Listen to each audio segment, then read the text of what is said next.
বিসমিল্লাহির রহমানির রহিম। হে সমস্ত জগতবাসী, আজ আমি শামীম আলী চিশতি আপনাদের সামনে যে আলোচনাটি নিয়ে হাজির হলাম, সে আলোচনাটি হলো, দেখেন, এই জগতের মানুষে বাংলাদেশ, নেপাল, ইন্ডিয়া, বিশেষ করে আধ্যাত্মিক যে বিষয়গুলো, এগুলা কিন্তু এই কয়েকটা দেশের মধ্যে বেশি প্রচলিত। তো আমি বলবো যে মানুষে বলে এবং করে যে মারেফাত করে, যে আসলে মারেফাতের যে নিগুড় রহস্য আর মারেফাত বিষয়টা যে কি, আসলে এটা কতটুকু বোঝা হয়েছে এবং কে কতটুকু এই জিনিসটা বুঝতে পেরেছে এবং করতেছে।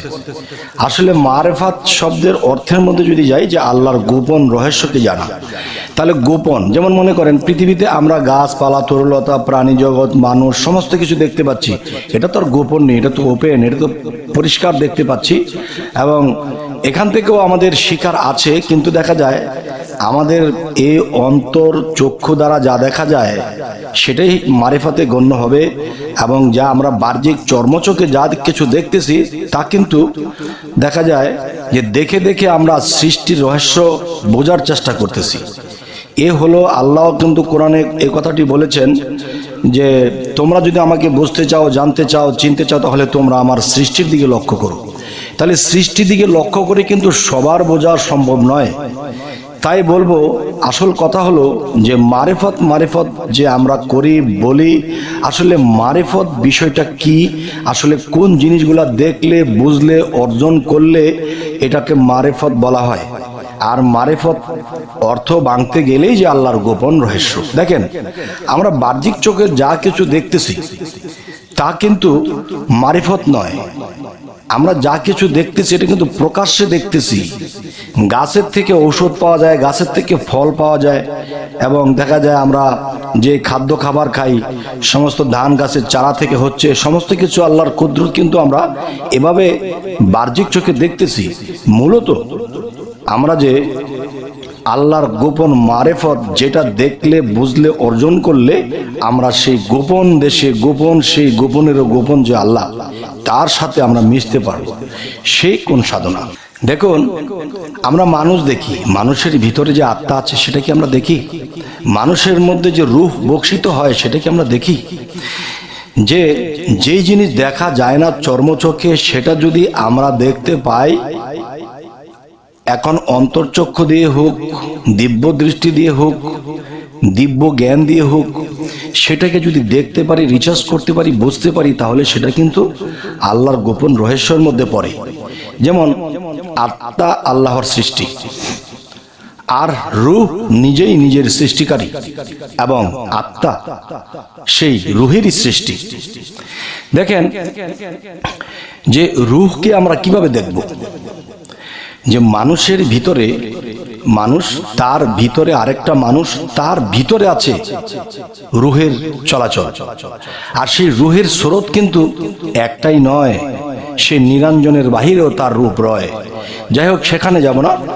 আজকের যে কথাটি, যে আসলে মারিফত বলতে আমরা কোনটা বুঝবো। এক নাম্বার কথা হলো, যদি আপনার আত্মদর্শন হয়, আপনার আত্মাকে আপনি দেখেছেন, এ হলো মারিফতের একটা স্তর। যেমন মারিফত তিনটা স্তরের মধ্যে একটা স্তর কোনটা দেখেন? মারিফতে হুজ্জা, মারিফতে বেলকুয়া, মারিফতে ওয়াহেদানিয়াত। এই তিনটা স্তরে মারিফত। এখন যখন আপনি প্রথম স্তরে গেলেন, তখন আত্মদর্শন লাভ করলেন, যে আপনার ভিতরে যে একটা মানুষ আছে তাকে আপনি দেখলেন। এবং এরপরের স্তর কি হবে, যে আপনি এক জায়গায় বসে থেকে আপনি সৃষ্টির অনেক জায়গায় অ্যাটেন্ড করবেন, অনেক জায়গায় যাবেন, অনেক ওলি আউলিয়ার সাথে আপনার সাক্ষাৎ হবে, অনেক বড় বড় যারা নবী রাসূল এসে গেছিল তাদের রূপস্বরূপ দেখতে পাবেন, সেখানে তাদের সাথে কথা হবে এবং তারাও কিন্তু আপনাকে সাজেশন দিবে। তো এ হলো মারিফতের আরেকটা স্তর। এরপরে চূড়ান্ত পর্যায়ে যখন চলে যায় একজন মানুষ, তখন সে চুপ হয়ে যায়। সে যে কথা বলবে, কোথায় কথা বলবে, কি কথা বলবে, কার সাথে বলবে, তখন তার জবান নিস্তব্ধ হয়ে যায়, তখন সে নীরব হয়ে যায়। তখন নীরের দেশে সে রবকে সর্বক্ষণই দেখতে পায়, এবং সেই রব তার সাথে মিশছে, সে রবের সাথে মিশছে, আর সে কি হলো, সেই একাকার হয়ে যায়। তখন কোনটি সে আর কোনটি আপনি এটার কোনো তফাৎ থাকবে না। এমন একটা পর্যায়ে চলে যাবেন, তখন মারিফতে ওয়াহেদানিয়তের মধ্যে যখন আপনি পৌঁছে যাবেন, তখন এই ঘটনাগুলো ঘটবে। আর আল্লাহ কিন্তু বলেছে যে হয়ে যাও, হয়ে যায়, ধ্বংস হও, ধ্বংস হয়ে যায়। তাহলে এমন একটা পর্যায়ে মানুষ সেই রবের সাথে, সে আল্লাহর সাথে মিশে যায়, তখন তার মধ্যে কোনো পার্থক্য থাকে না। তখন তার মুখ, কান, চোখ, নাক, মুখ সমস্ত কিছু তার হয়ে যায়।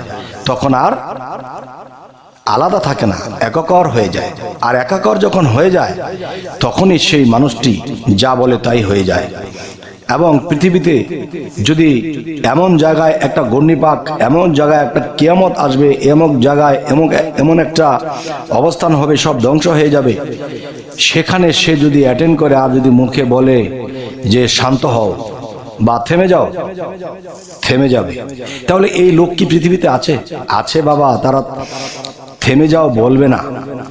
কারণ কোনো জায়গায় ঘূর্ণিপাকের দরকার আছে, কোনো জায়গায় ধ্বংসেরও দরকার আছে। আর দরকার জিনিসটাকে যদি বন্ধ করে দেওয়া হয়, তাহলে সৃষ্টির যে ভারসাম্য সেটা ঠিক থাকবে না। যেখানে যেটা লাগে সেটা দিচ্ছে। আচ্ছা, তাহলে মারিফতে বেলকুয়া, মারিফতে হুজ্জা, মারিফতে ওয়াহেদানিয়াত, মারিফতে ওয়াহেদানের উপরে আরো স্তরে যদি চলে যাই, তখন সেখানে স্রষ্টার সাবজেক্ট আসবে, যা পরমেশ্বর বা পরমাত্মার বিষয় আসবে। পরমাত্মা আর আল্লাহ দুই মিললে একাকার। যেমন মনে করেন একাকার কিরকম দেখেন, পরমাত্মা কিংবা স্রষ্টার যে বিষয়টা আর আল্লাহর যে বিষয়টা কিরকম দেখেন। যেমন কর্ণফুলীতে কারেন্ট উৎপত্তি করা হয়, সেখানে কারেন্টের মূল ঘাঁটি, সেখান থেকে পাওয়ার হাউস হয়।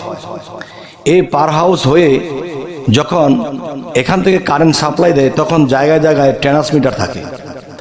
আর ট্রান্সমিটার থেকে যার যার ঘরে আসে, সুইচ টিপ দিলে বাতি, ফ্যান চলতে থাকে। তাহলে দেখা গেছে সেই কর্ণফুলীর মধ্যে যদি কেউ হাত দেয় কারেন্টে, তাহলে সে মারা যাবে। আর যদি সেই পাওয়ার হাউসের মধ্যে এসে কেউ কারেন্টে হাত দেয়, তবু মারা যাবে। যদি ট্রান্সমিটারের মধ্যে যদি এসে সে হাত দেয়, তবু সে মারা যাবে। তাহলে ঘরের মধ্যে যে কারেন্ট এনেছে, তবু সে মারা যাবে। তাহলে আমি বলবো যে কর্ণফুলী যেখানে উৎপত্তি হচ্ছে, সেখানে আপনি স্রষ্টা বা পরমাত্মাকে ধরতে পারেন। এরপরে রাসূল আল্লাহকে সে পাওয়ার হাউস ধরতে পারেন। এবং মুর্শিদ যে বিষয়টা, সেটাকে আপনি ট্রান্সমিটার ধরতে পারেন। এবং ঘরের মধ্যে সুইচ দিলে চলে, সেখানে পীরকে ধরতে পারেন। তাই বলা হয়েছে পীর মুর্শিদ খোদা না করেও জুদা, এক সুদায় বাদা।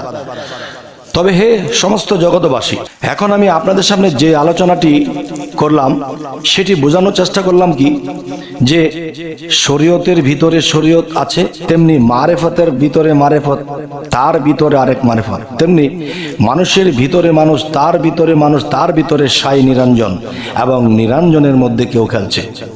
তাই বলবো হে সমস্ত জগতবাসী, যে এই আজকের এই আলোচনাটি যদি কেউ সুন্দর জ্ঞানে নেয় এবং বোঝার চেষ্টা করে, তাহলে সে যদি নিজ মুর্শিদের কাছে মুরিদ হইয়া মরার মতো মরে, তবে সেই কিন্তু পারে যে সেই আল্লাহ, সেই স্রষ্টার সাথে একাকার বিলীন হয়ে যেতে।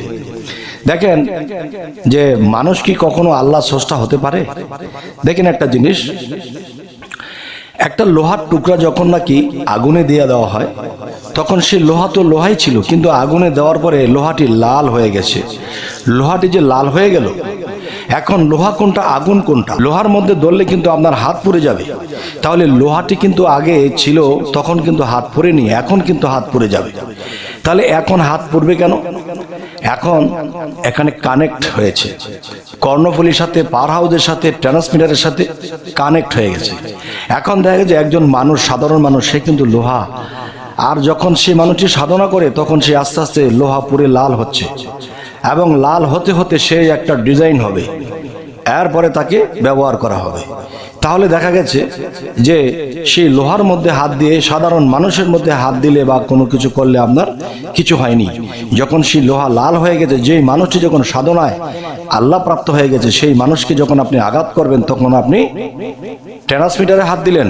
আর যখন আপনি ট্রান্সমিটারে হাত দিলেন, তখন পাওয়ার হাউসে হাত দিলেন। যখন পাওয়ার হাউসে হাত দিলেন, তখন কর্ণফুলীতে হাত দিলেন। কোনো জায়গায় কিন্তু আপনার রেহাই নেই। এই জন্যই বলা হয়েছে পীর মুর্শিদ খোদা, না করিও জুদা, এক সুদায় বাদা। আল্লাহ নবী আদম তিনজনে মিলে একদম, যে বুঝতে পারে হরদম সেই কিন্তু হয়ে যাবে একদিন আল্লাহর প্রিয় এবং আল্লাহর সাথে সে একাকার বিলীন হয়ে যাবে। তখন তার সাথে তফাৎ থাকবে না, দুই মিলে একাকার। যাই হোক, হে সমস্ত জগতবাসী, এখন আমি যে কথাটি বোঝাতে চাইলাম আপনারা কি বুঝলেন এবং অবশ্যই কমেন্টে জানাবেন, এবং সামনে কি ধরনের আলোচনা চাইছেন তবুও জানাবেন। সকলেই ভালো থাকবেন এবং আমাদের সামনে ভালো আলোচনা পেতে হলে অবশ্যই সাবস্ক্রাইব করে নেবেন। আল্লাহ হাফিজ।